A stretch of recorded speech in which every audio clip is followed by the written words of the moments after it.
10 seconds to actually start recording. Okay. So good evening, my name is Track. I'm the staffer of the Transgender Equity Council. Before we begin, I'd like to note that this meeting includes the remote participation of members as authorized under Minnesota statutes, section 13D.021, due to the declared local health pandemic. The city will be recording and posting this meeting to the city's website and YouTube channel as a means of increasing public access and transparency. Board meetings are public and subject to the Minnesota open meeting law. I will now call this meeting to order and call roll so that we may verify the presence of a quorum. Kenzie. Here. Hunta is not here yet. Nico. Here. Ray. Here. Ash. Here. Emma. Here. Billy. Here.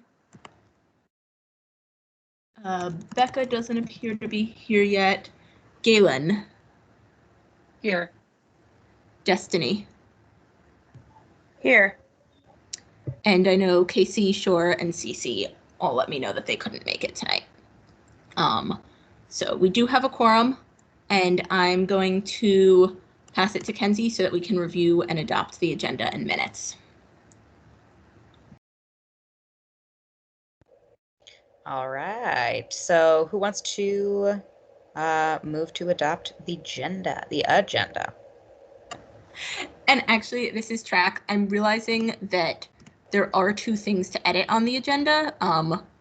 Number 9 on the agenda is updates from the Office of Violence Prevention meeting, but that meeting was postponed and hasn't happened yet. So we should remove that because there are no updates.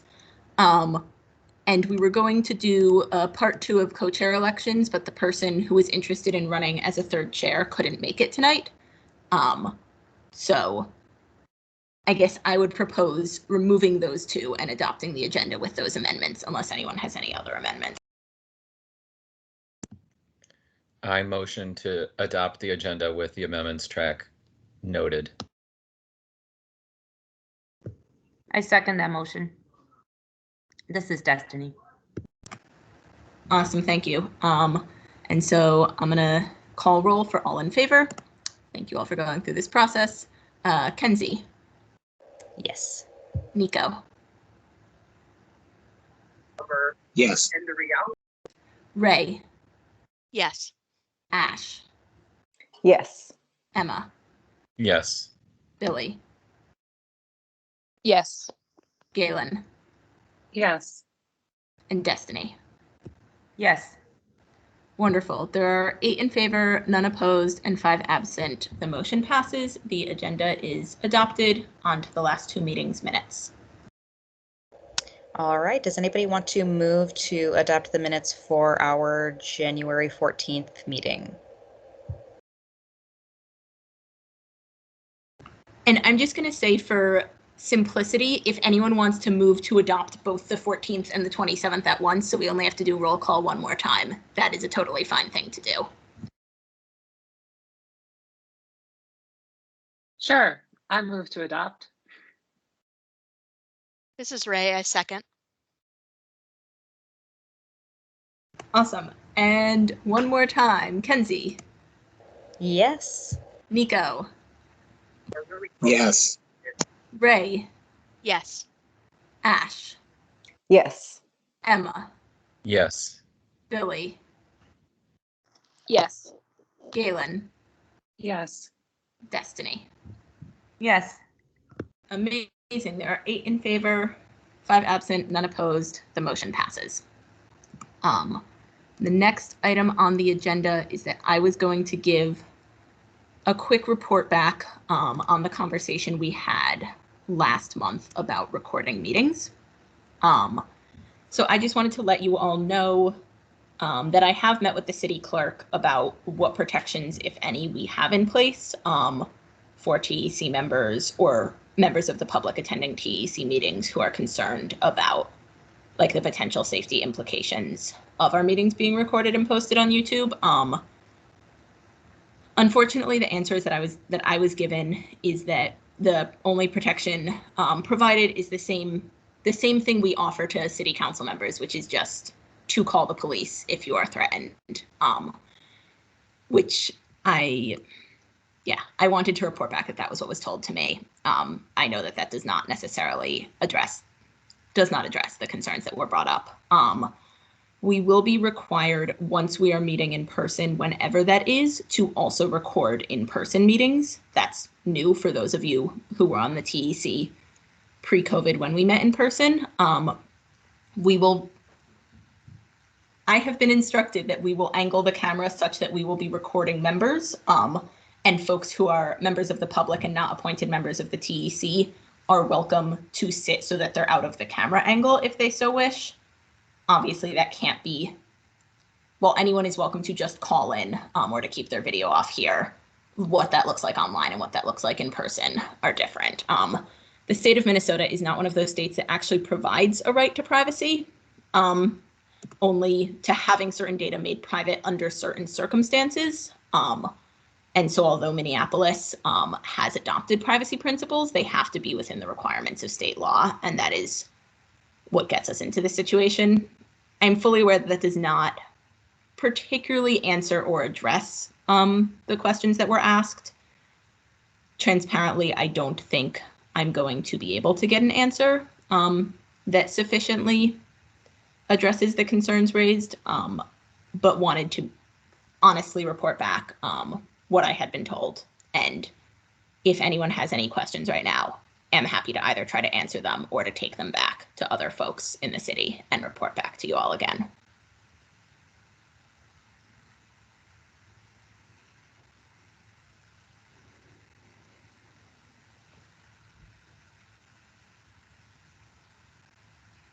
If no one has any questions right now, again, always feel free to email me if anything comes up, and I'm more than happy to talk.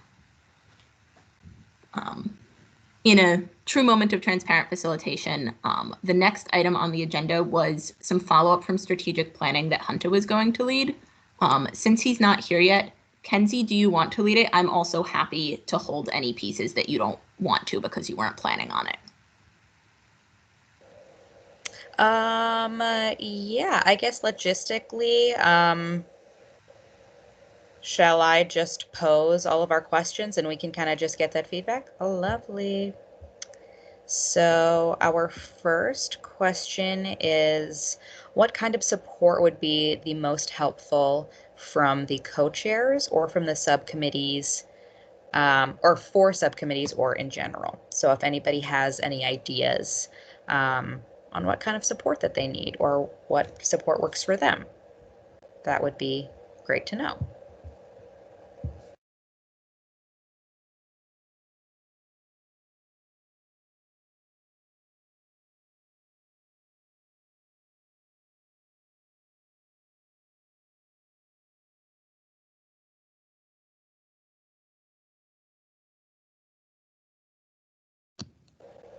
Hey everyone, this is Emma.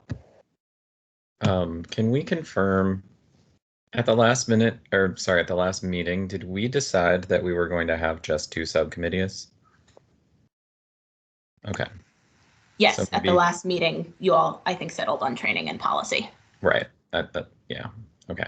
Just wanted to make sure. So maybe I think one of the things that might be good is if just one of the co-chairs sat on one of those committees and the other sat on the other, just so there's always that communication happening and everyone's always informed. Awesome. I agree, and I think it's kind of naturally played out that way, actually. And when we move forward with our elections part 2, there's going to be a lucky subcommittee that has 2 co-chairs. So look forward to that. But does anyone else have any feedback on that first follow-up?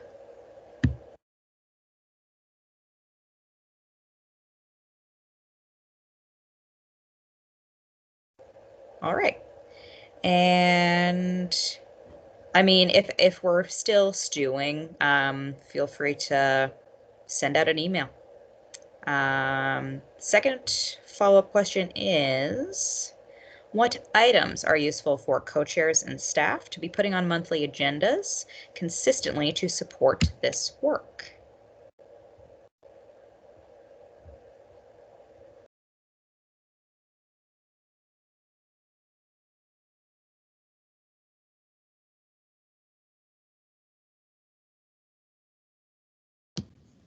Hi, this is Emma again.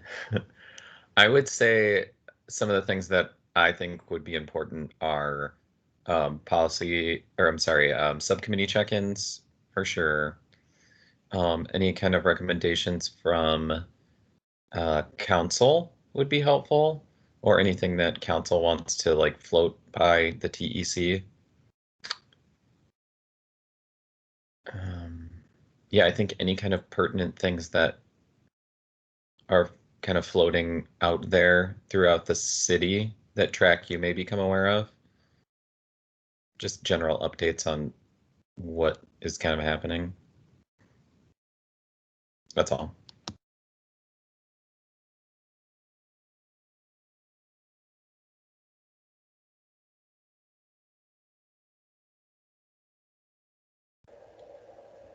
All right.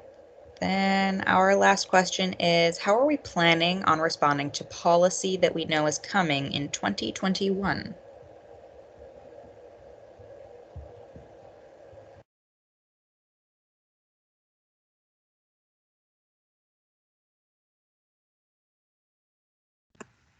And this is track. I'm going to kind of add a sub question to this that I meant to write in here, which is, I think kind of what's been happening right now is I've been trying to bug council staff to keep me updated on what might be moving forward. And then I've brought it kind of to the policy subcommittee as a place to then workshop it before bringing it to the larger TEC. And so I think part of my question is like, does that feel good?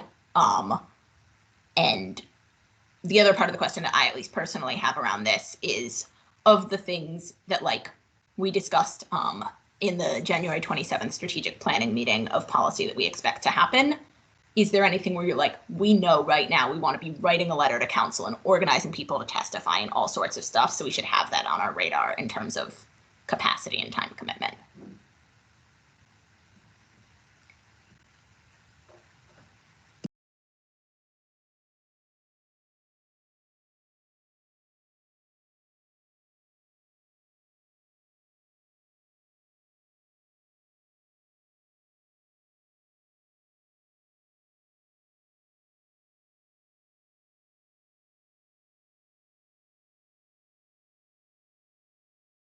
This is Ray. Just generally, I would be really interested specifically, my ears perked up when someone mentioned that the new first responder team for mental health crises is being formed. So anytime the council might be talking about how that's going to work, or there are training opportunities or hiring is starting, I would love for us to get a heads up about that. Thanks.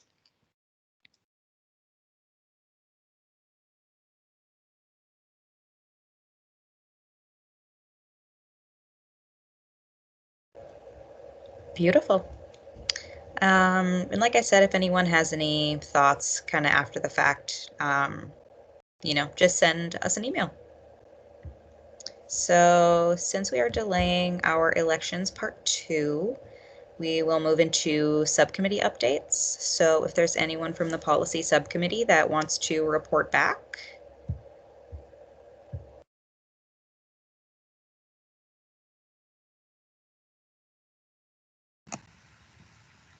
Kenzie, not to fully put you on the spot. Oh my gosh, Mariah, I think you signed up to do that. Just realized. Okay, yes. This is very funny. Okay. In my mind, we were doing training first and then policy, but whatever. Okay, so we looked at the Minneapolis Transforming Community Safety updates, as well as the alternatives to police response presentation. And we just kind of unpacked that, what we liked, what we would like to see moving forward. And I think that we all agreed that it's definitely a good start to a conversation that we need to have, but it's, it's going to take a lot of work and a lot of time. And someone also brought up a great point. It's hard to contextualize, what transforming community safety can look like based on how little of the MPD budget was reallocated to kind of do that work. So obviously there are some financial limitations there. And in terms of alternatives to policing, we are looking into what the hiring practices for the mental health team looks like. What are their credentials, experiences, what's their relationship to the community. We're also asking questions like who is deciding what the training looks like for those who are going to be hired for that kind of first responder team. And is this a training that community members can provide feedback on? Things like that. Let's see. Oh, we also discussed what our longer term recommendations would be, and I mean, pretty straightforward to reallocate more of the MPD budget to better support the work, including more funding for the mental health crisis team so that they can respond in a timely manner. And then we discussed the recommendations to City Council and talked about how we want that to be organized. And we all agreed that since there are a bunch of housing policies kind of on the brink of being passed, that we really want to push all of those housing recommendations through first. And next steps for us. It looks like we're just going to continue down this path, and we also are continuing the conversation around decriminalizing sex work and what that policy would look like. So that is what I have for the policy overview. And of course, if anything or anyone else has something that they want to add that they think is important, feel free. But otherwise, that is what I got. This is Track. I actually have one question for you all out of that. Since the policy team met and talked about some of the content that was in those recommendations to council, one of those things that you all are recommending to council is that regulatory services train landlords on like anti-discrimination related content. And I've met with some staff from regulatory services, and they're very excited to create some like deep dive webinars on anti-discrimination content, which is great. So also feel free to send me this in a follow-up email afterwards, but you all get to have a big say in what some of that content entails, and I would love to hear what folks want landlords to be hearing. Ray, I see your hand. Yeah, thanks. I just had another question for the policy team and kind of for Track too. Sorry, I don't know this. Track, do we have a parks member right now? No need to No. apologize. No, I have not been able to get anyone from the parks appointed for a while. They have no one with capacity. So maybe as an FYI for both policy and training subcommittees, they are also shifting so that the folks responding to encampment are not parks police, but they're reassigning a bunch of their workers. It just, told them that they're going to be kind of first responders to people experiencing homelessness in park spaces. And I don't know how they're being trained. So that might be a really good connection for us to make across parks and city. So that's all I had. Thanks.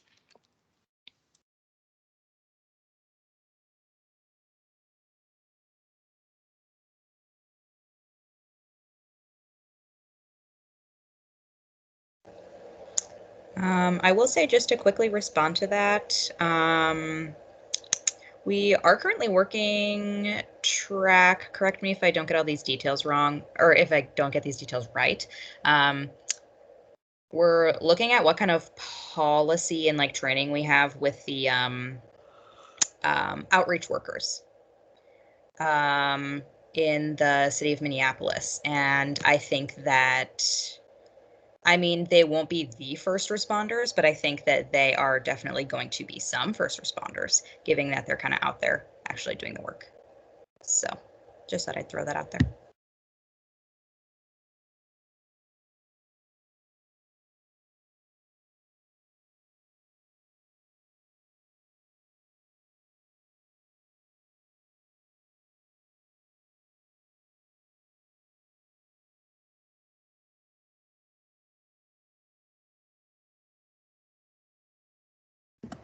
I'm just going to pause for 1 second to let our interpreters get logged back on, so that we have access for everyone.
Okay, great. Coco and Megan and Hunta, let us know when you've got each other pinned and you're all set up.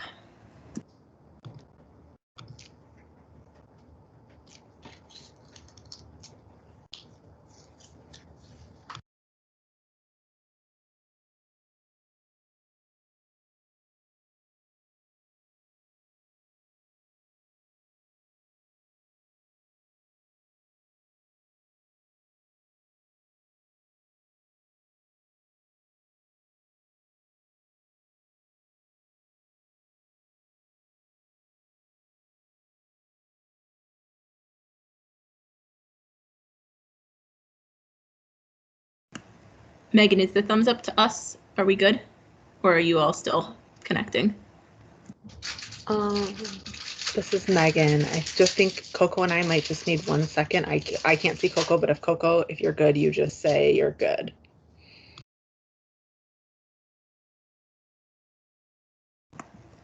Coco appears to have disappeared again.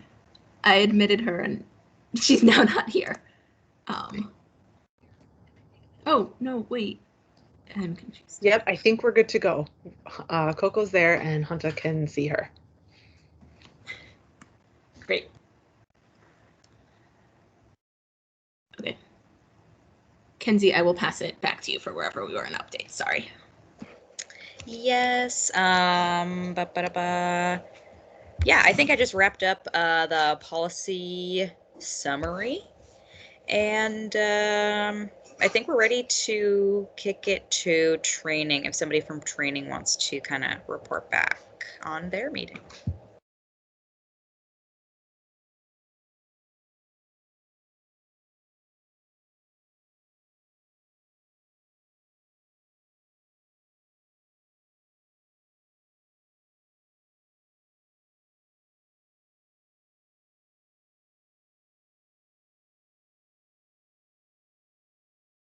This is Ray. I can go.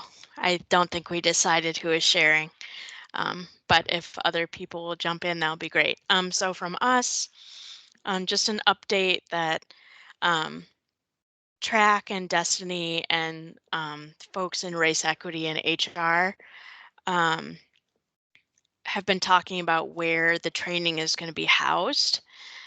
It could be in race equity, it could be in human resources, each for different reasons.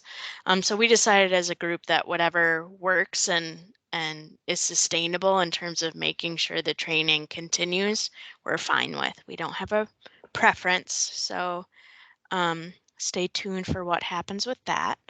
The interpreter training, Nick from Neighborhood and Community Relations is finally getting a little bit caught up. The city extended their contract with the interpreters through the end of 2021.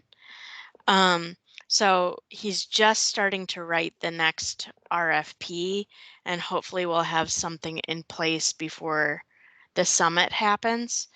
So it's just a little delayed on getting the interpreter training instituted. And we don't quite know the timeline, the exact timeline yet, but the hope is before the summit. We talked a little about what we've been calling the 201 training, with a caveat that we talked about renaming it so it doesn't seem like 101 is just intro fluff, that it's really significant. And just talking more about awareness versus building kind of transformation and making the education stick, and having both available and what that would look like. So, and then we went back to talking about the intro course and thinking it really can't be a one and done because there's a lot of turnover as well. So how do we build it into kind of a cycle, or send out periodic things to supervisors that are like, hey, you took this training, here's a discussion question to use in your next staff meeting to kind of keep learning and conversation going. All right. I'm looking. Budget always, an issue we're talking about. And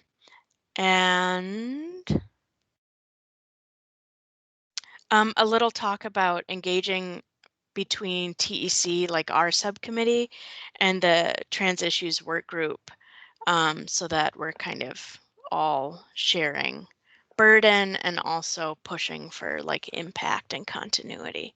So I think those are kind of the broad strokes. If any other people want to hop in and add details, please do.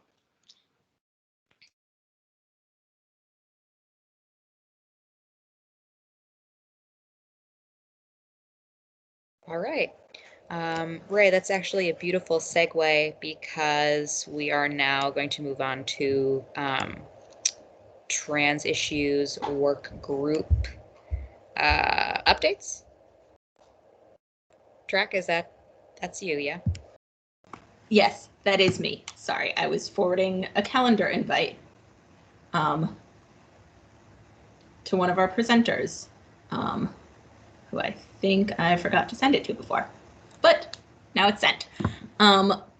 So the Trans Issues Work Group is the internal city group, mostly staff, that I kind of liaise between, and is working on more internal policy. I think I mentioned in the last TEC meeting that the Issues Work Group is working on, drop that, we'll get that later, is working on getting, I'm having a flustered day, requirements around trans equity written into our grants, especially with shelters and street outreach teams, but also with kind of any other service providers, whether that's like employment employment folks, orgs that help folks find employment or anything else, trying to get trans equity policies written into those. We have some draft policies and are currently workshopping them with both trans and GNC folks who have experienced homelessness, especially who have stayed in local shelters or otherwise engaged with local programming, and trans and GNC folks who do work or have worked in some of the local shelters and other orgs.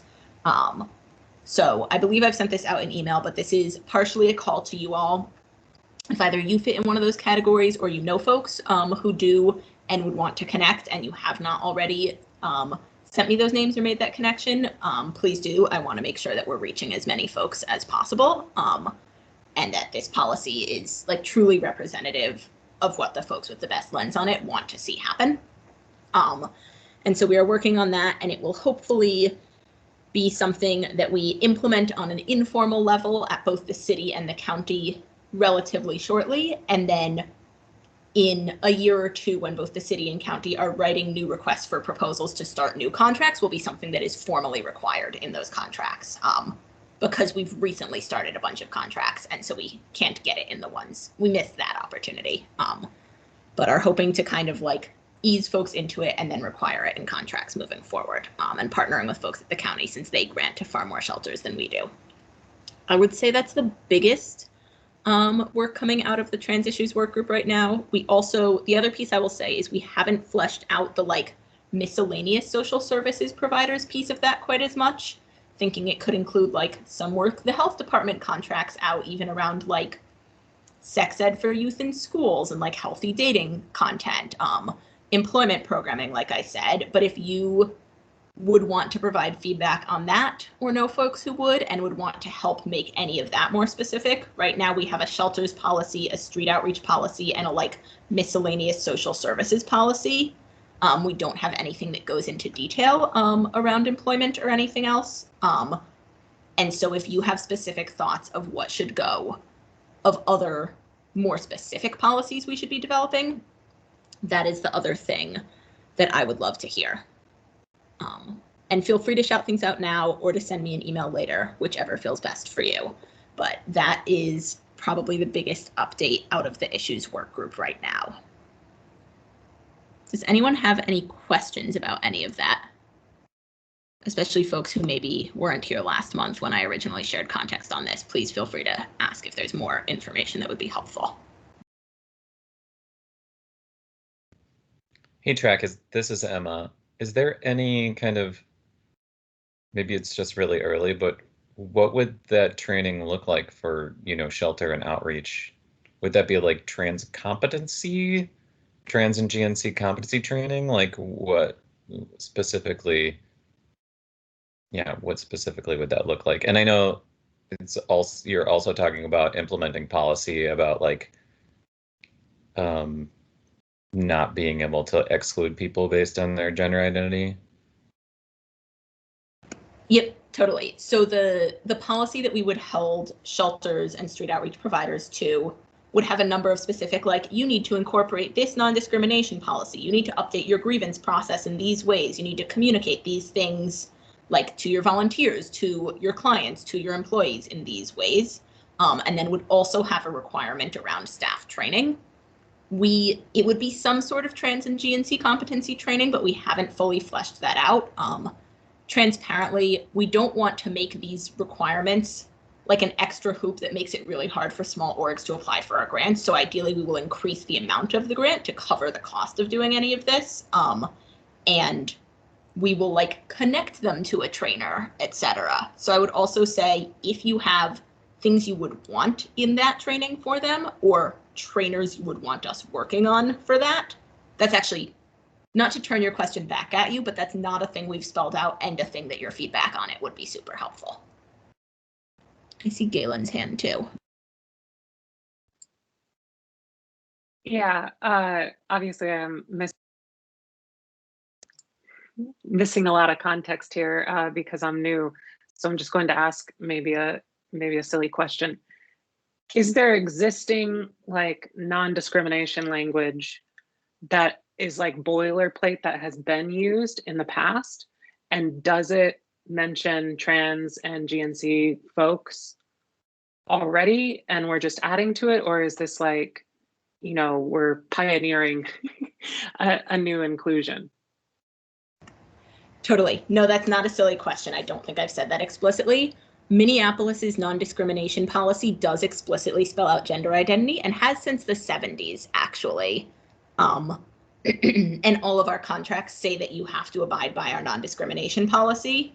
What we know is that the distance between that and folks like really in every action being supportive to trans folks can be pretty significant. And so we're trying to create a lot of much more specific policies. And these are all the things you have to do in order to not discriminate. And at the top of the policy, it will also say, once again, like, it's in our ordinance, don't do it, in better words than that. But yes, thank you for that question.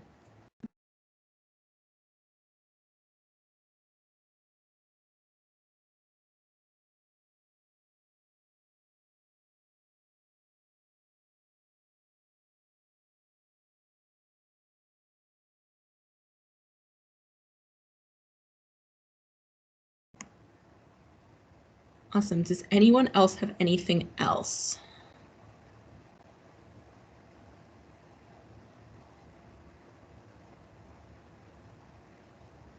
If not, Kenzie, I will pass it to you to introduce our presenter. Yes, okay, so we have Katie from Community Planning and Economic Development to give us a little presentation about the tenant opportunity to purchase. So yeah, new housing policy updates. Hi, thank you, Kenzie, and hi, everyone. As Kenzie mentioned, my name's Katie Topinka. I use she, her pronouns. I work in the Community Planning and Economic Development Department as a housing policy coordinator. I am here to talk a little bit about our tenant, the city's work around developing policy options for a tenant opportunity to purchase policy. So just to give a little context, I do have a presentation I'll share as well. It's pretty in the weeds, so I'm gonna probably skip a number of slides, but just kind of want to give a high level overview here and let you know where we are in the process. So this idea started back in 2019. A couple of council members gave a subject matter introduction to create a right of first refusal policy for affordable housing, which basically the basic idea is that if a multifamily property owner was selling their building, that they would have to give their tenants the first right to purchase the building before it went for sale in the in general market.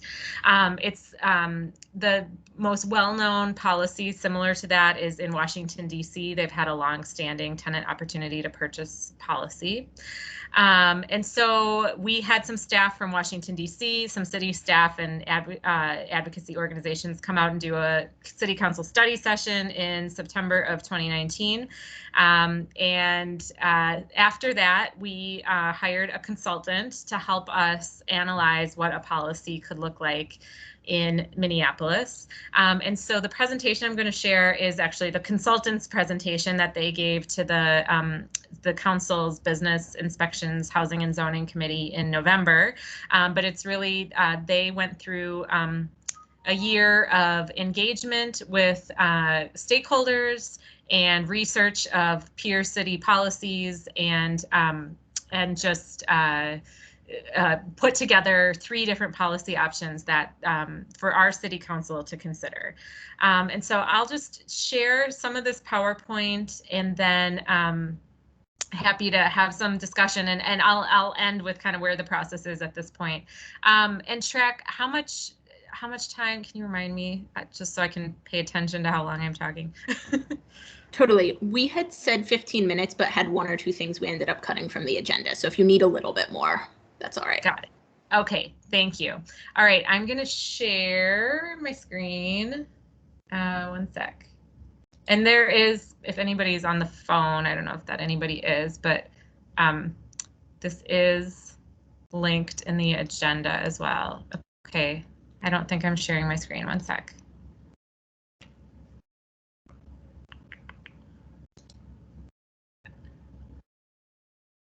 All right, can you see this presentation? Cool. Okay. So again, this is a presentation that was put together by the consultants we hired, which are the Coalition for Nonprofit Housing and Economic Development out of Washington. One moment. Could we just hold on one moment? Yes, and sorry. When all of a sudden we go to share screens, the interpreters lose sight of the consumers and vice versa. So hold on just one second. Sorry.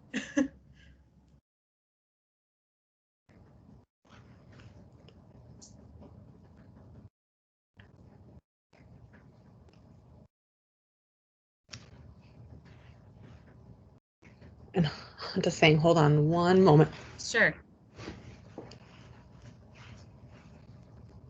And we're ready when you are. Thank you. All right, so so we did hire consultants to help us put together these policy options. They are the Coalition for Nonprofit Housing and Economic Development out of DC, and the Local Initiative Support Corporation, which is in the Twin Cities. So this is the presentation. Oops, sorry. Uh-oh. Sorry, can you still see my screen?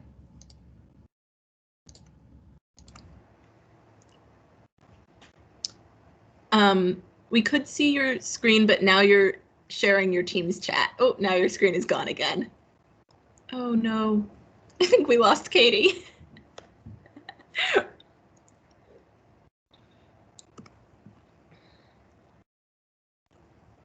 Okay, it looks like Katie's Teams crashed. So I'm gonna propose we move quickly to the next item in the agenda, which is pretty short. It's me giving an update about another housing policy that's moving forward. And then hopefully by the time I get through that, Katie will be back with us. We love technology. Oh, Katie's back, I think.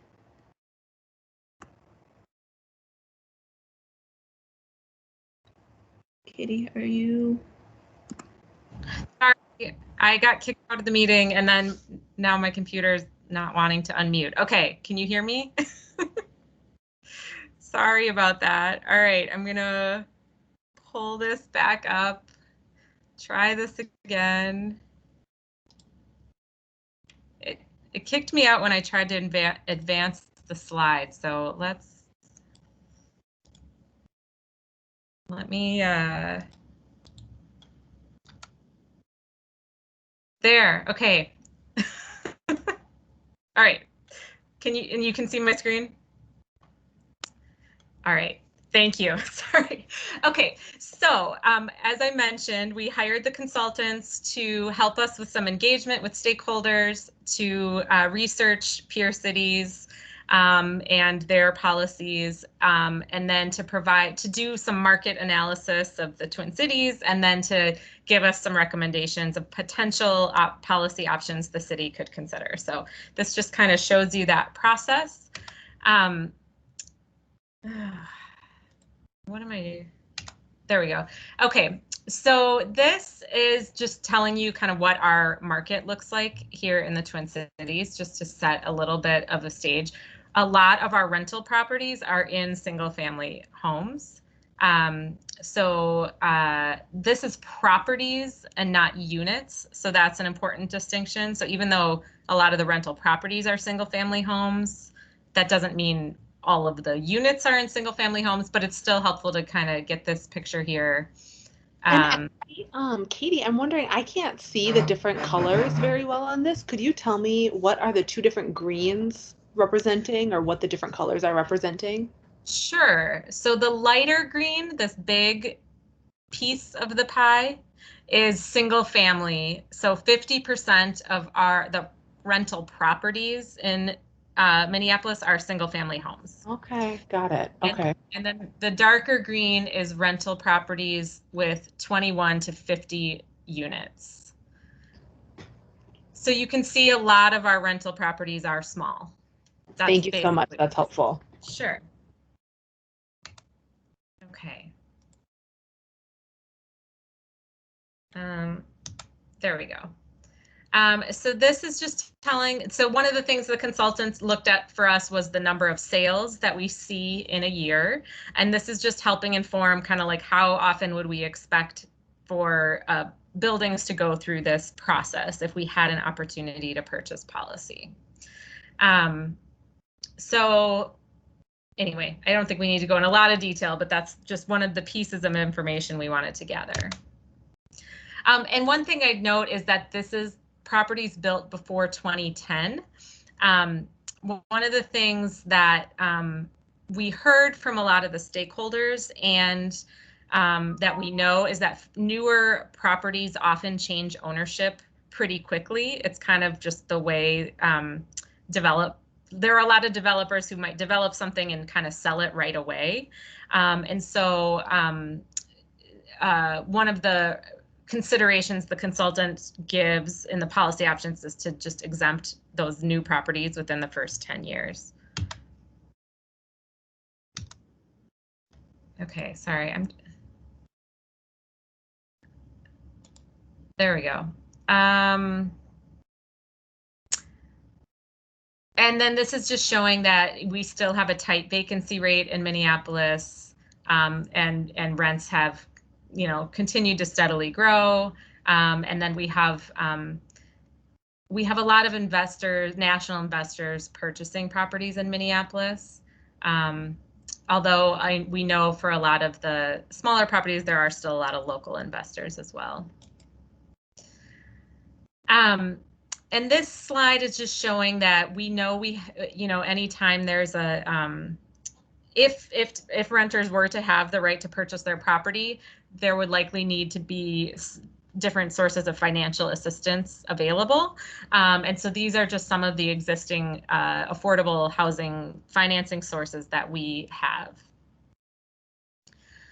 And then another piece that our consultants strongly emphasized is that if we are to create a tenant opportunity to purchase program in Minneapolis, that you really need to have a strong, what they call technical assistance ecosystem. And what that really means is there would be a need for, to communicate and educate renters about this policy. There'd be a need for organizations that can help tenants organize to be ready to purchase a building, and there would need to be organizations like legal aid and others who can give legal advice, because real estate transactions are really like heavily legal type procedures. So this is just part of what they wanted to make sure we're thinking about as we're working on a policy like this. So as I mentioned, the consultants did a number of stakeholder meetings. We signed the contract with the consultants in March, like right before COVID. So the intention had been to have some big in-person meetings. We obviously had to shift and did a bunch of virtual meetings. And these are the groups that they met with and just sort of a summary of their feedback. As you might expect, a lot of the sort of renter advocacy organizations and renters themselves, and we're really in favor of this type of policy, as well as Equity in Place, which is a group of organizations that focus on racial equity in housing. Some of the other organizations like the Realtors and Multifamily Housing Association have some concerns about a policy like this. So this is just a summary of their feedback. I'm going to skip over this, but if you wanted to go back and look at the slides, this is just some of the other cities that have some version of right of first refusal or opportunity to purchase policies.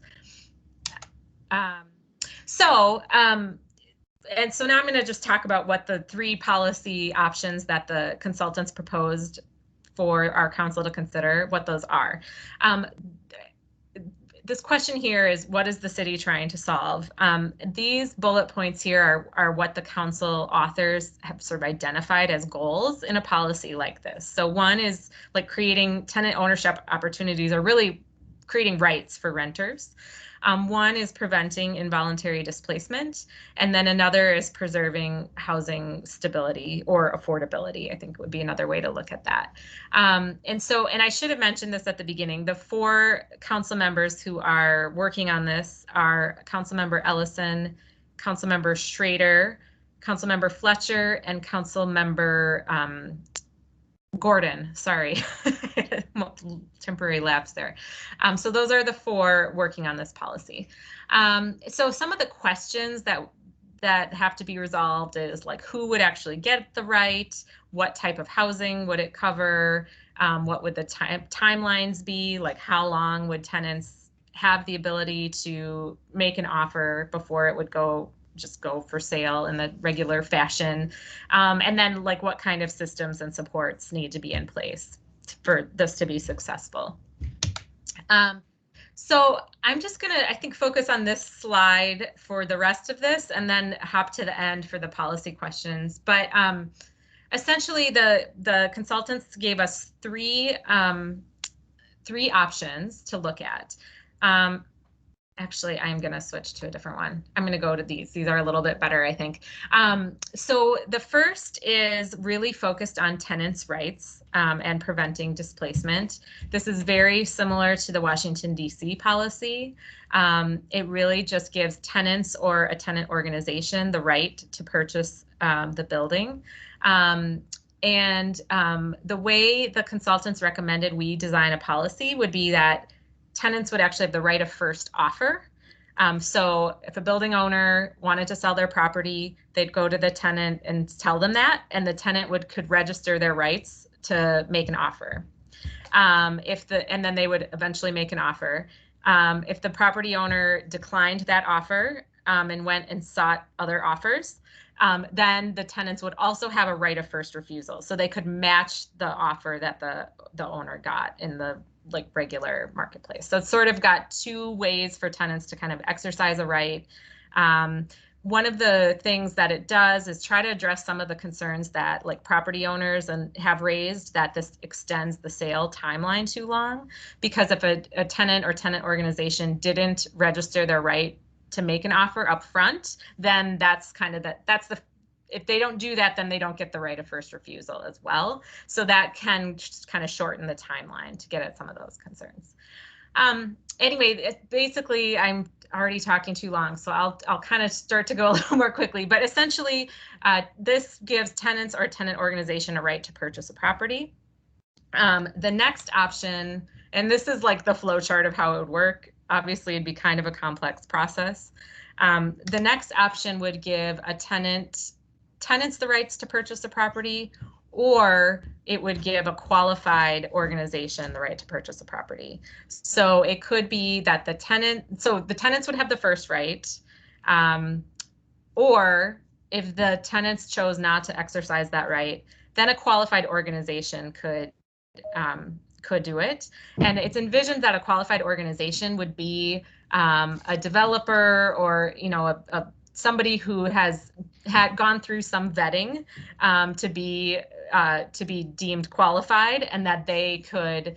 So it might be like an affordable housing developer that would acquire a property, and then they would have some rules, which is that they can't displace the tenants. There'd be some renter protections, and that would maintain affordability. So this option is kind of combines option 1, giving tenants rights, with also providing some additional options for preserving housing affordability. And then the third option is just sort of more focused on housing affordability. So the third option only allows qualified organizations to exercise the right to purchase. So this one would not so much be a tenant opportunity to purchase, but more just an opportunity to purchase policy. And this is similar to a policy that San Francisco adopted a couple of years ago as really a way to try to preserve housing affordability and prevent displacement of tenants. So this would be property owners deciding to sell.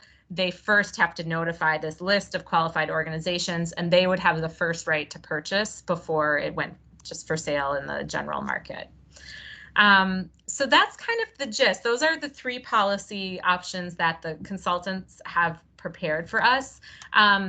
This is really in the weeds slide, but it kind of this is the timeline that they've recommended, so that there are different points in the process, that there's different amounts of time for tenants to organize and make offers and things like that. This is just a comparison. Again, I already mentioned that the timeline is one of the concerns that is raised about a policy like this. So it's just showing like the average days on market without a policy, and then what the maximum number of days would be with these types of policies. And I'm going to skip exemptions. There are a couple exemptions that the consultant suggested, and I'm going to skip the staffing requirements, although that is a big important piece that the council has to consider. But essentially, this is where we are right now. The council authors are considering these decisions that they need to make. So which of these policy paths do they want to go forward with? And then they have to decide things like, does it apply to across the board, single family homes up to 100 unit buildings, or do we start with maybe 5+ units and phase other types of properties in later? They have to consider things like the age of the property. Is it going to apply to everything, or like I already talked about earlier, maybe exempt new buildings? Or one thought that has come up in discussions is, if you want this to be focused on like preserving naturally occurring affordable housing, you could set a age of property even going back as far as 2000, like you'd exempt things built from 2000 to now. So that's a point of discussion. And then I think there's some questions around like, would you have other rent and income restrictions around if a qualified organization is purchasing a property on behalf of tenants? What might some of those requirements be? And then one of the big things that was a big point of discussion in the stakeholder meetings was this idea of a qualified organization, and like who gets to decide if an organization is qualified, and if it's the city, which is the way that the consultants have proposed it, like what's the city's process going to be?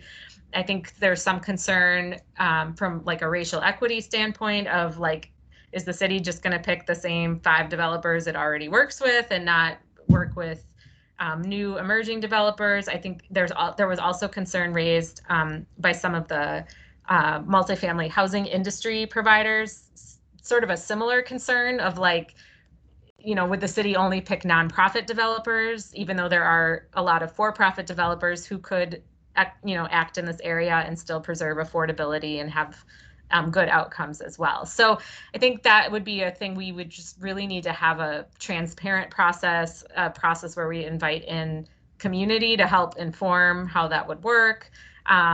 So anyway, these are the things listed here that the authors are kind of working through right now. I'm anticipating that they're going to be giving some additional direction to staff in the near future about some of the decisions they've made around this. And so then work would begin more on like developing things like ordinance language and doing some additional engagement. So it's a really complex policy, which is partly why we have this long process too for considering it. So it's a really complex policy. There's still a lot of opportunity to weigh in on it, I think. So if your committee had interest in weighing in, there's still plenty of time to do that. But I guess maybe I'll stop there to see if there are questions. Yeah, thanks for having me and for listening.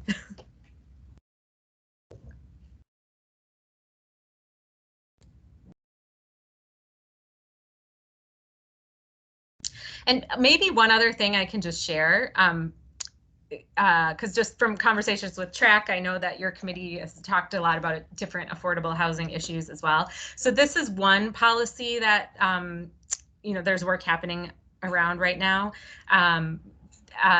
in a couple of weeks, there is going to be a city council study session on rent stabilization. So CURA, the Center for Urban and Regional Affairs, has been doing an economic analysis of rent stabilization for the city. And so they'll be presenting on that. That's on February 23rd at 1:30. And then the next day, the council is going to have a public hearing on whether to, so in order to adopt rent stabilization, there has to be a charter amendment, or state law requires that there's a voter approved initiative in order for a local government to adopt a rent stabilization policy. So the council has introduced the idea of a charter amendment for rent stabilization, and there will be a public hearing on specifically on the charter amendment on February 24th. And that after that public hearing, that would send it to the Charter Commission, and then there's a whole process after that. And then the last, well, not the last, but another thing being considered around sort of renter protections is just cause eviction and a pay or quit notice. So just cause eviction is the idea that you can't non-renew somebody's lease without cause. So you could non-renew somebody's lease for non-payment of rent, or, you know, because they have more people living there than were on the lease, or, you know, for reasons that are legitimate reasons. But the idea is that a property owner couldn't non-renew just because they didn't want to non-renew. It'd have to be one of the reasons outlined in the ordinance. St. Paul adopted a just cause ordinance last year. And then pay or quit is the idea that a property owner has to give notice of an eviction for non-payment of rent. They have to give some notice before they file the eviction. So those are a couple of other policies that have been introduced by council members and that are sort of being looked at by staff right now. So just wanted to mention those as well.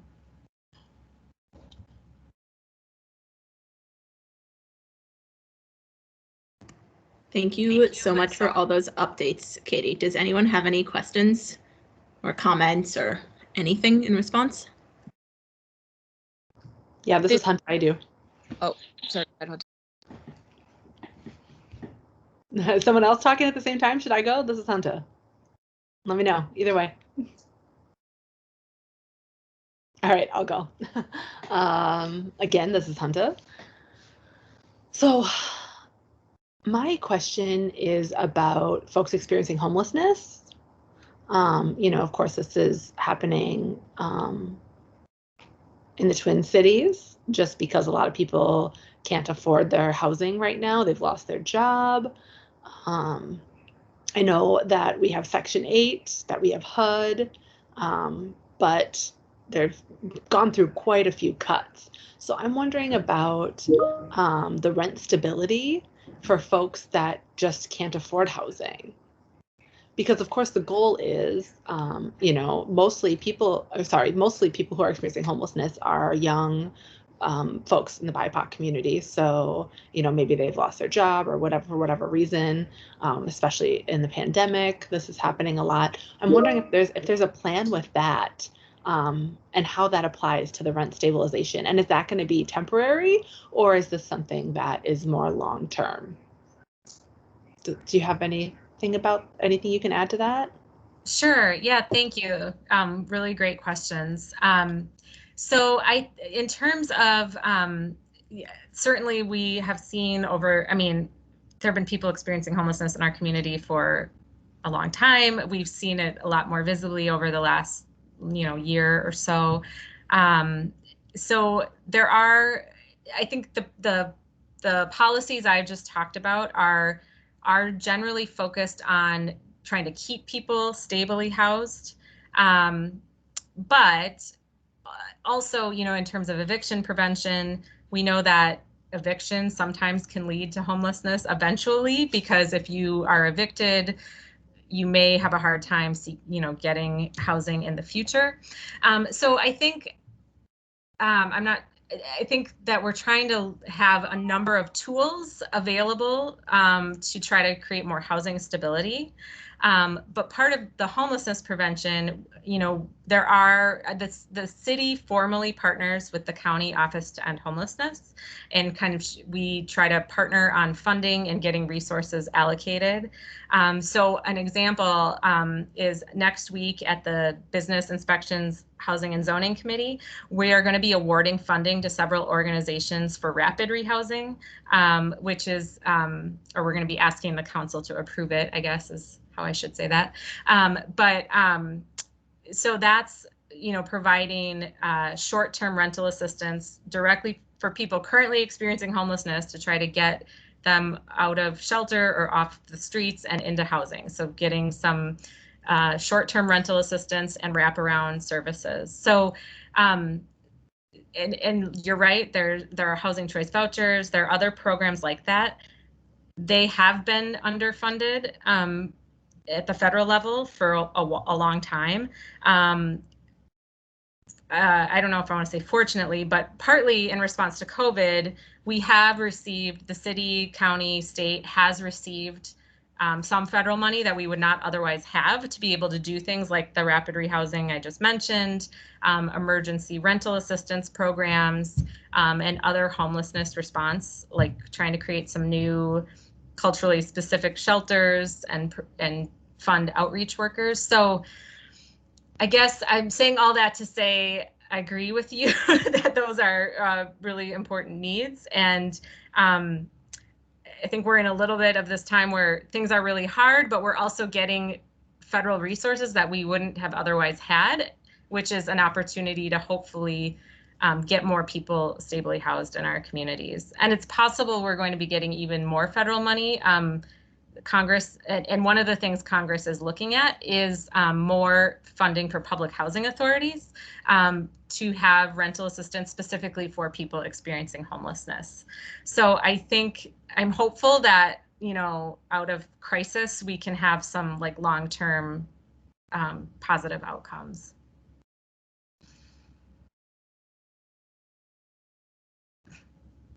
Thank you so much. This is Hunta. That's great to hear. Thank you. Yeah.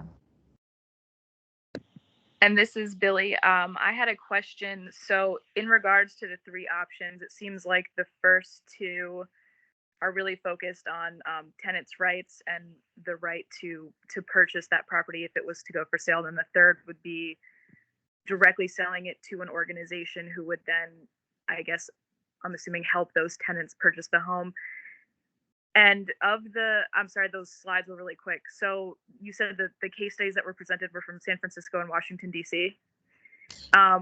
So I'm just wondering, of the case studies that were presented, did it seem like the options where it was a tenant's right to purchase, was that more successful? Because I'm assuming that if you're renting, you don't have at least when I was renting, I didn't have a lot of capital. So like, even if the property was to go for sale, like I don't have, you know, the money to put into it. So are there lenders involved with these policies, or is that just if an organization were to purchase it and then, you know, help people through? I'm just wondering what is more successful, or what has been more successful. That's a really great question. So the Washington, D.C. policy is sort of the longest standing one. It's been in place for almost 40 years, and that's more like the first option. The San Francisco one is relatively new, so it's probably kind of hard to compare like what's more successful. What I will say though is that like for Washington, D.C., while it is more focused on tenants' rights, there is a lot of funding to support the policy. So both the city puts money into, you know, like finance, you know, affordable housing finance programs that like tenant organizations could tap into, and as well as like their local LISC office. So sort of governmental partners also put money into it. And often, what happens in Washington, D.C. is that tenants are assigning their right to somebody else. So they would form a tenant organization and agree that we're going to give our right to purchase this property to a developer, or, you know, somebody who maybe can pull the financing together. But then they're at the table and they can help dictate, you know, like what their future as tenants in that building look like, or they can co-own it. So it just provides them more of a voice. Whereas, yeah, like you said, that third option is more, it would be a developer still working with tenants, but they'd probably have less of a direct seat at the table. Although it could be the kind of thing where a developer just does it initially because they can get the upfront capital and, you know, works long-term to transfer ownership. That could be a potential way that policy option would work too. Thank you for that clarification. Sure, good question.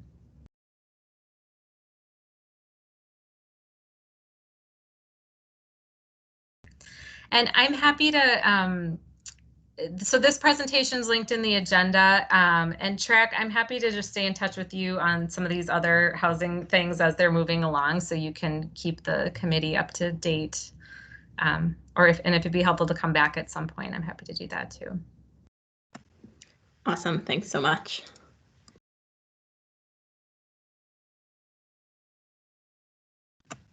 This is Track. If no one has anything else immediately, in the interest of time, I'm going to move us to the next agenda item. And thank you so much, Katie, for being here. The other thing I will say is Katie reminded us that the public hearing for rent stabilization is coming up pretty soon, or the rent stabilization charter amendment is coming up pretty soon on the 24th. I am happy to send out, I know that rent stabilization is one of the things that Hunter and Kenzie are presenting a recommendation on in their recommendations to council, also in that meeting on the 24th. I am happy to send out instructions for how to sign up to testify if anyone also wants to show support for it in that format as well. And thank you, Katie, for that reminder. Thanks for having me.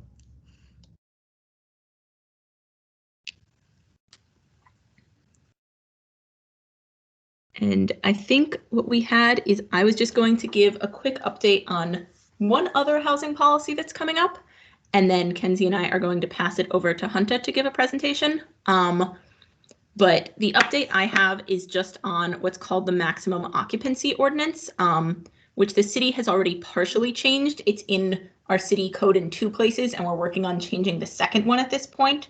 Essentially, the maximum occupancy ordinance used to define how many people could live in a unit based on family and who was or wasn't legally, biologically related to each other. I forget exactly what our definition of family in city policy entailed, and they are editing the maximum occupancy ordinance so that the definition of family is just people you live with.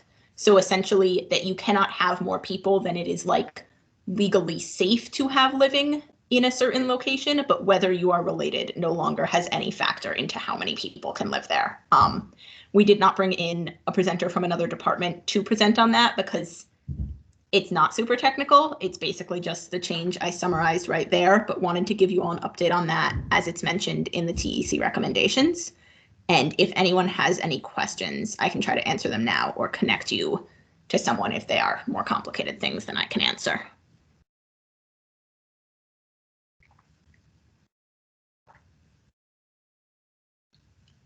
If not, Kenzie, I will pass it back to you to formally introduce Hunter for his presentation.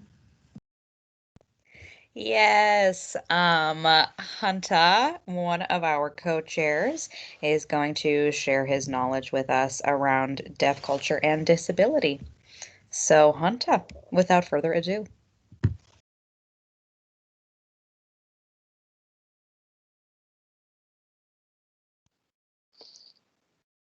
And this Track, did you already have a PowerPoint open? Do you have the PowerPoint? Yes, if it is useful for me to screen share, I can do that. Give me 1 second.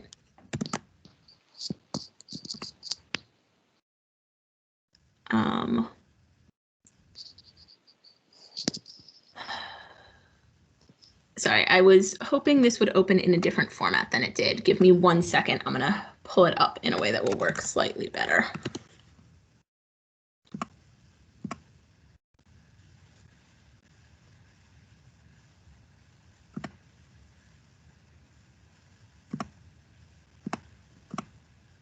Okay, this this is going to work better for me to share. And let's see if I can successfully share my screen.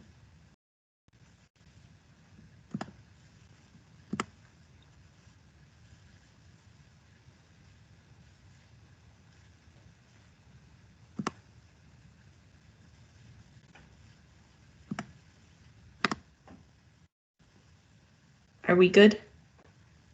I know you all will have to repin when I start screen sharing.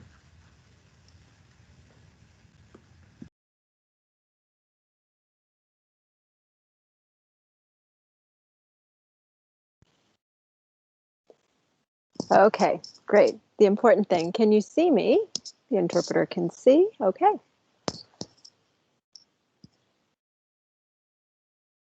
All right, well, hello.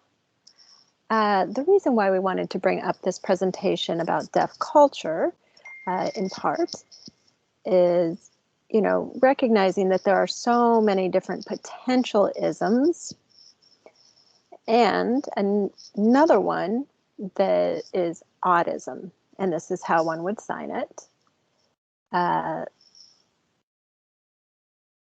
And another one is for people who have vision loss, is called vidism. So for autism, that means that for people who are able to hear, would oppress me as a person who is deaf just because I cannot hear. That would be a definition of autism. And vidism means a person who is deafblind or a person who is blind, for example. People who can see, you know, they see so many things in the environment, and if they see a person who is blind or deafblind, they're like, they're not really concerned that they can't see. And so that is also a form of oppression for people who cannot see well. Okay. And if you could, to the next slide, please. Okay.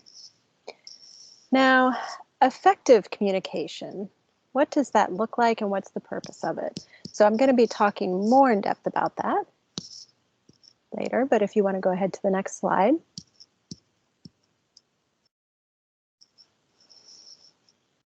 I'm going to let you actually read it, and then I will go ahead and sign it as well.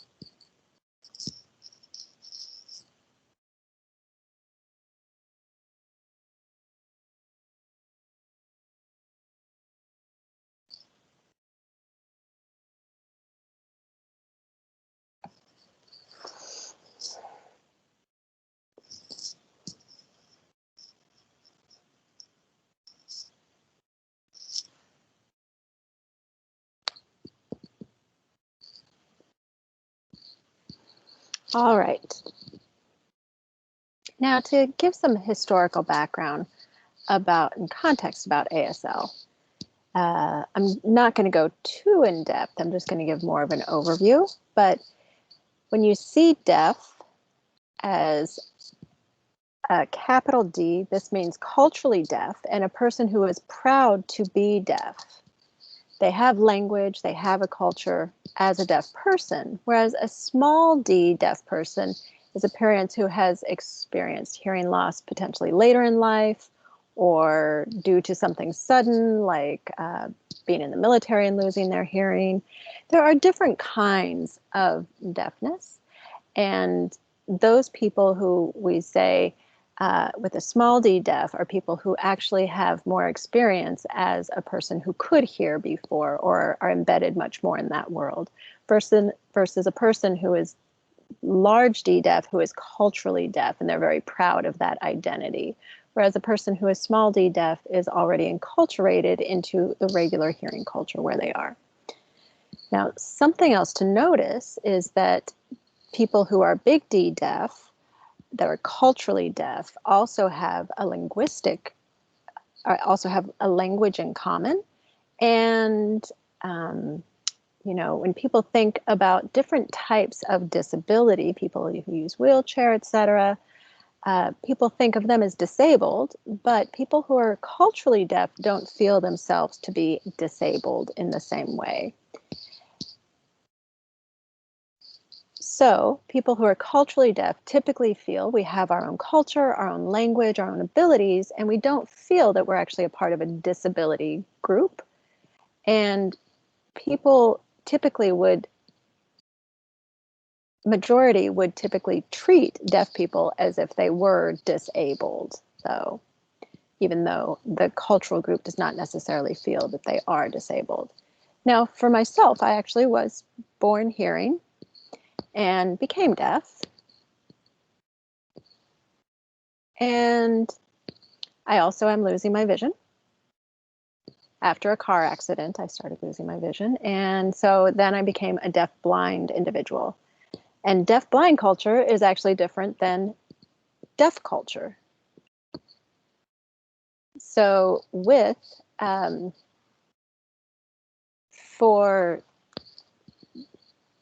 my vision loss, I am experiencing some language deprivation as well, because I have I'm not taking as much information in visually. And so typically for deaf-blind persons, there's actual tactile communication or something called protactile. And so it's where we get environmental cues and communication about what's happening.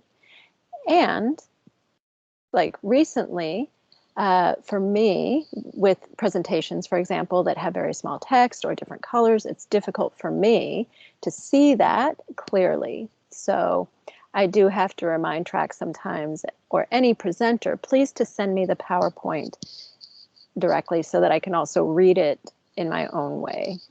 That's the most effective way for me. And of course, now with COVID, there's even greater frustrations, and I realize that I'm just largely stuck sometimes. But for me, being a deaf-blind individual, understand that people who are deaf-blind do fall on a spectrum, that there's quite a bit of variety within that community. There are people who cannot see at all, whereas I do have some vision. I can see well enough to drive. At night, however, I don't see well enough to drive, but in part because I can't see the peripheral as well. And so for a person who is deaf and has vision loss as well, the best thing to do if you want to communicate with us is when you're approaching us, let me know directly. And I'll be talking some more about different communication tips in the future slides. If we could go ahead and move to the next slide.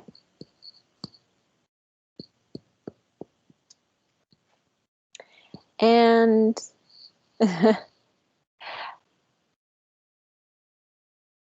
now, understand, bona fide language could mean many different things. There's a concept of universal languages and Asian languages, Black ASL, etc. But for signed languages and for American Sign Language, there are specific features or 5 parameters within signed languages. We've got palm orientation, hand shape, location, the movement, and NMS, which is non-manual signals. And that means, for example, our eyebrows, with a hearing person, a person who can hear when they're really upset, and you can tell it in their voice, it's the tone. But we can't actually hear that, but we can certainly show it with our faces and our body language. And so that's what non-manual signals are, is that they're typically on the face in our facial expression with our eyebrows and etc. So now for location, there are understand that for signed languages, they are different for different language. There's Mexican Sign Language, there's British Sign Language, there is Canadian Sign Language, there's French influences there. For people who are deaf, hard of hearing, etc., there are regional variations, but geographically, it is typically geographically based and influenced by culture in those areas as well. All right, if we could have the next slide.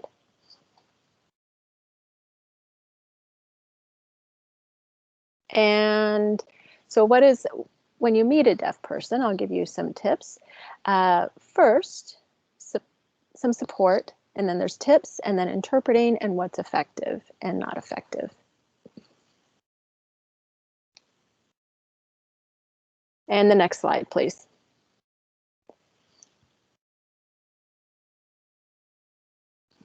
And how do you appropriately use interpreters?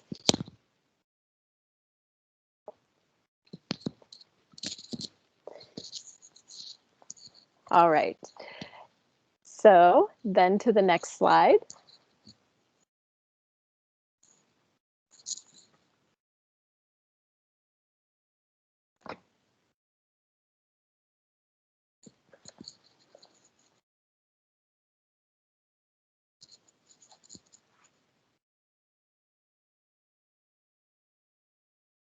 All right.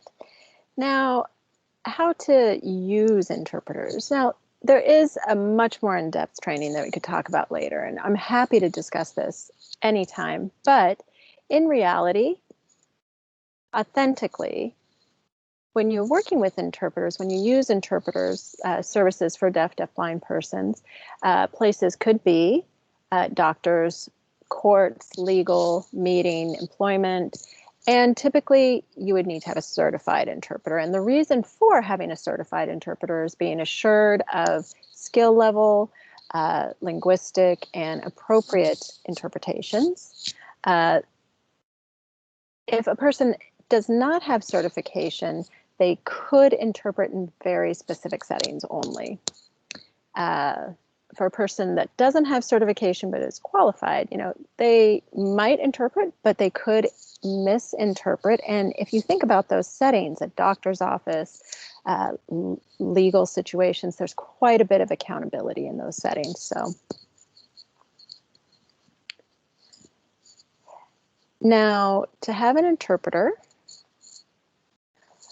for something such as restaurants or something like a simple thing, a short interaction, it's okay to not have an interpreter. Really, the highest percentage of us, I would say about 30% of the time we have interpreters for most people who are deaf.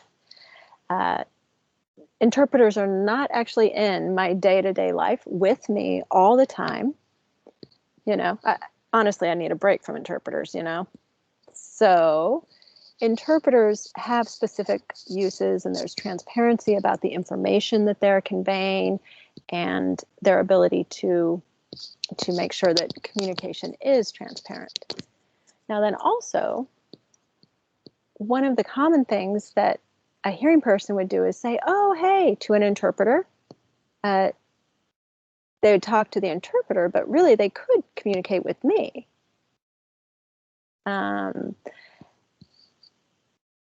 So if there was, a person would,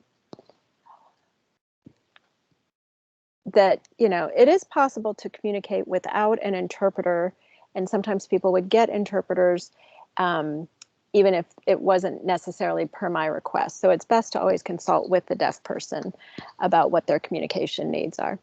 And particularly if it's a short thing, feel free to just go ahead and jump in and say hi to me, even without an interpreter.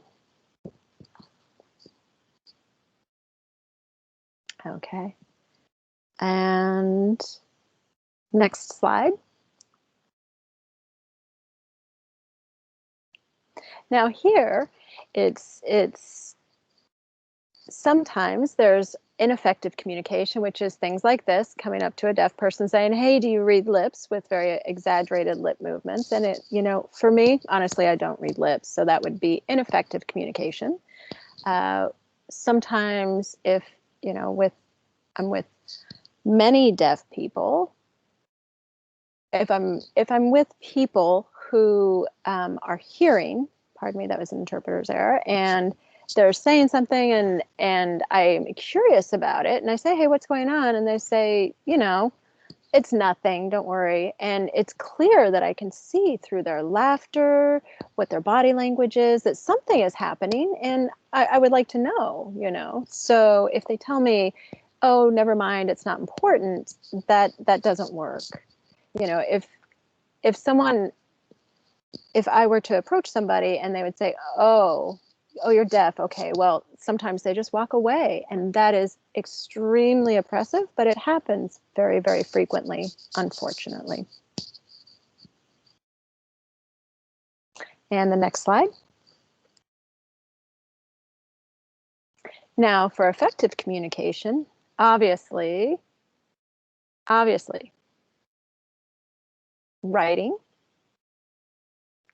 notes with a pen with you. You know, I don't care. Today, with technology, we have phones, we have apps that can be downloaded. And, you know, with iPhones, there are many apps. You could do a note, that would be fine. There's other things that could be downloaded, and you can type a conversation. And so if you type something to me, then I could actually also, you know, I could type something and it could actually speak to you. There are a lot of ways that we could make it work with phones to make effective communication happen. Now with ASL, people can learn sign language, finger spelling, or signs. And if you're interested in that, go for it. You can take a class in American Sign Language. It's just that simple. All right, next slide.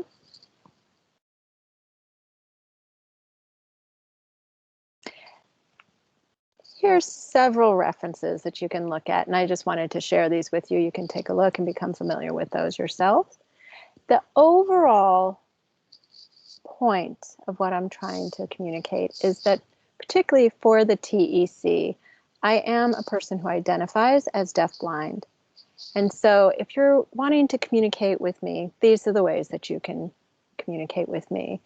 And so all of the information that's happening, you know, we don't want to have me feel left out. And so if you feel like, oh, you can't hear, you know, and then someone would try to avoid me, really, you don't have to do that.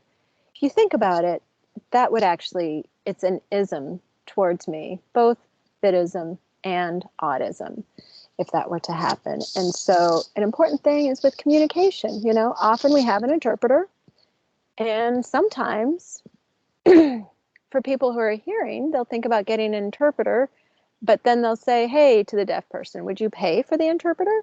And it's not the deaf person's responsibility. It's not my responsibility to pay for an interpreter. So do not rely on me to pay. If you all think that you could get an interpreter for free, maybe, typically not. So if you have any further questions, please go ahead.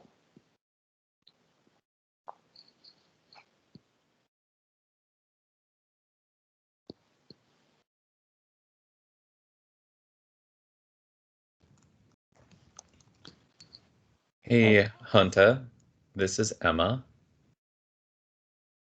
I do know that in the past, and I know that we have some new people here, it's helpful for people to say their name before speaking. So especially in this digital environment, everyone knows who's speaking. So I guess I just wanted to voice that's an important thing. But I guess I was just wondering if there was anything else that's helpful, especially given like this digital environment and that we're not meeting in person.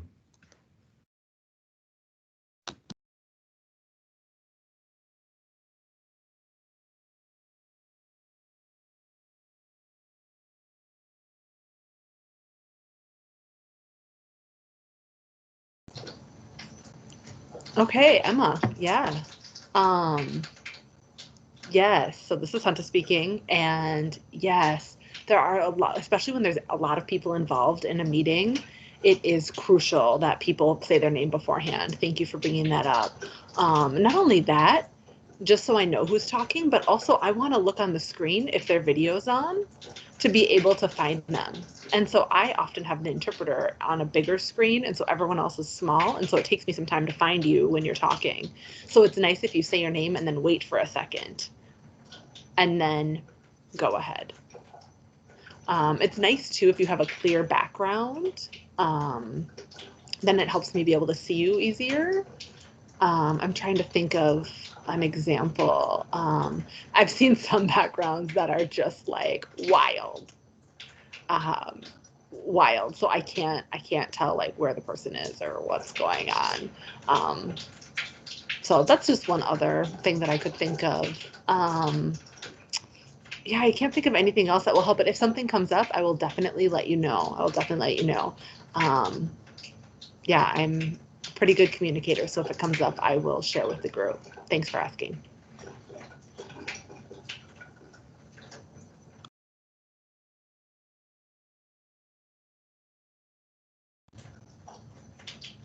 Anyone else?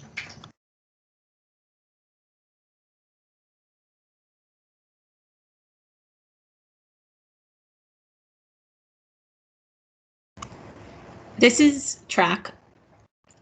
This is not a question, but just I want to make sure folks know that I can always book interpreters for any city-related meeting. So even if it's like you just want to meet with the co-chairs and are scheduling with them and is not a meeting I'm a part of, I'm happy to coordinate interpreters. So I want you to know that that service is available and that I can take care of that. Hunter, if there's more you want to say about that, go for it. But I just wanted to make sure folks knew that.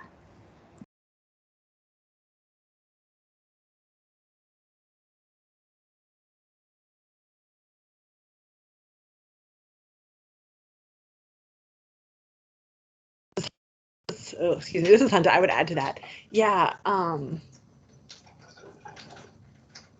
you know, with meetings, it is nice to have an interpreter.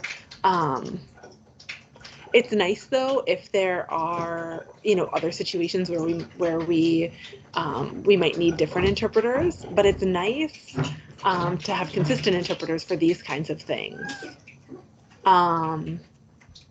You know, sometimes people are around. You know, I've met track out and about, and sometimes we've experienced that, you know, some situations are a little bit awkward, and then we just go ahead and text, and then we can figure out like what happened. So it's really nice, you know, when we see each other, we can gesture, we can figure it out. And I know at the beginning it might feel a little bit awkward, but then, you know, throughout time it gets better. It gets better.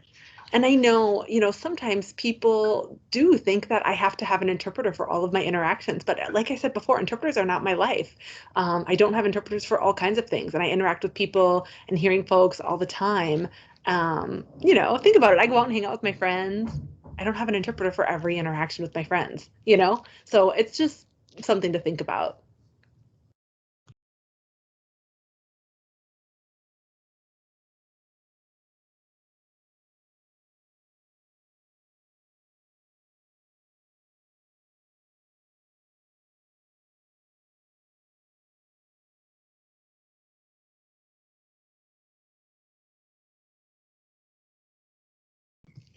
Again, this is Hunter. I'm happy to, you know, field any other questions or thoughts that you all have.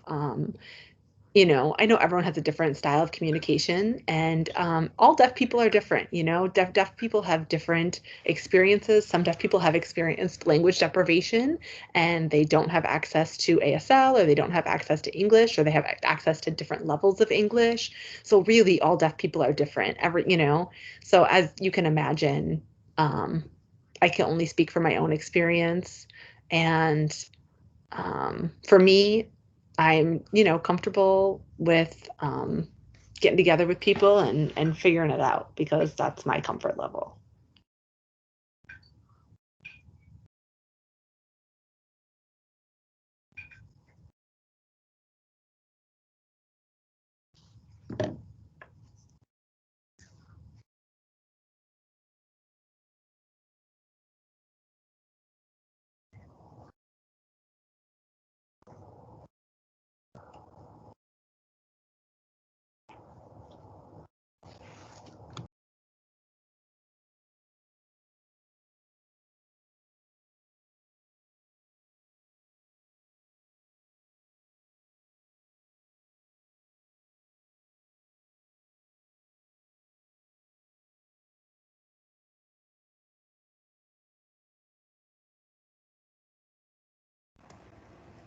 This is track. If no one has any other questions right now, thank you. Oh, go, sorry.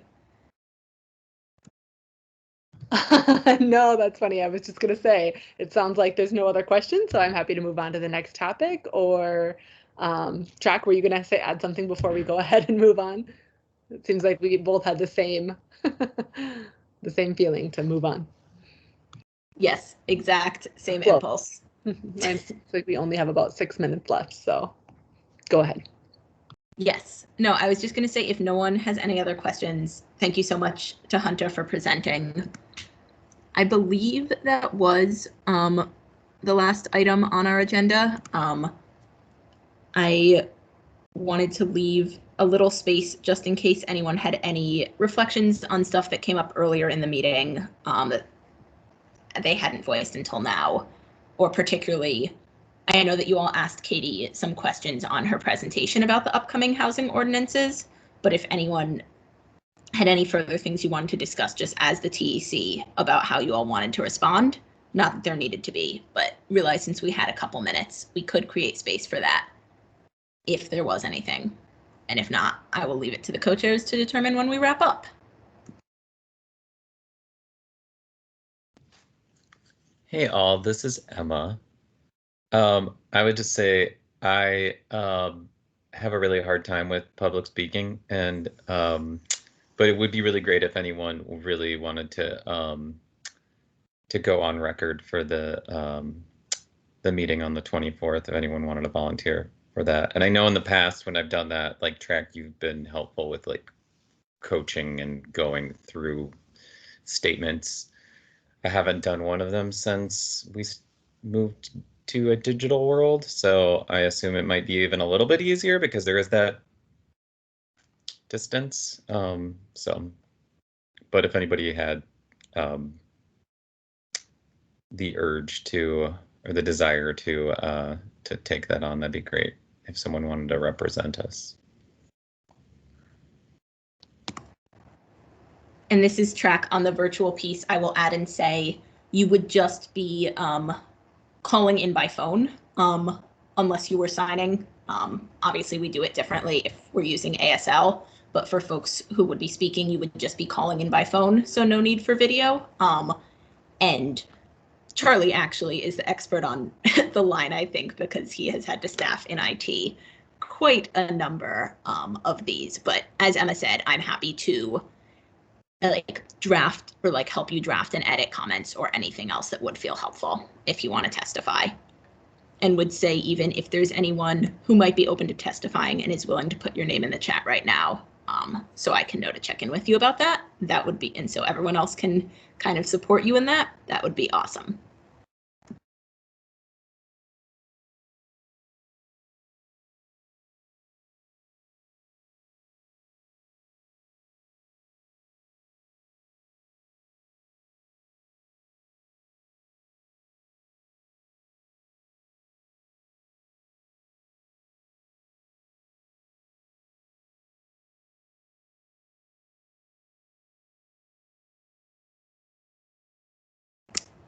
This is Track. Thank you, Emma, for putting your name in the chat, and multiple people definitely helps. It is not like we only need one person from the TEC. So if other folks are also open to it, please throw your names in as well.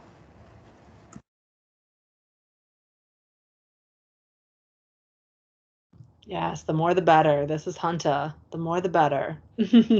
Let's overwhelm the chat. Come on, folks. Then we'll feel real good. We know our voice has been heard.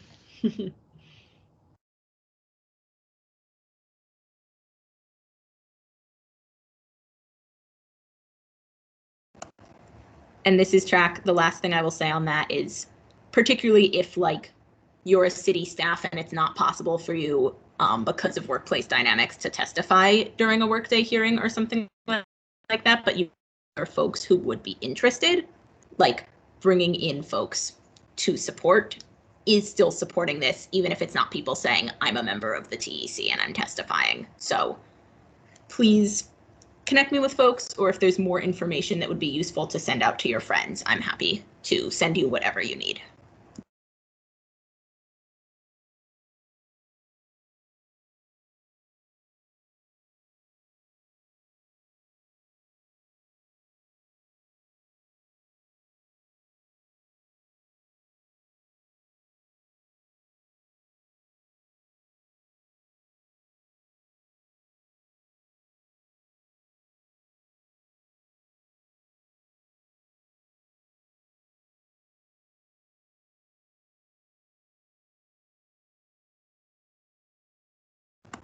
This Okay. is Hearing. Oh, go ahead. We were doing the same thing again. Go ahead. I'm having trouble pinning you, so I'm not noticing when we start at the same time. Sorry.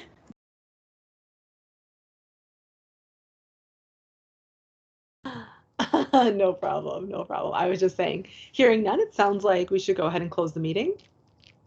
I hope everyone will take care of themselves, be rested, be well, have a nice weekend, and try to stay warm.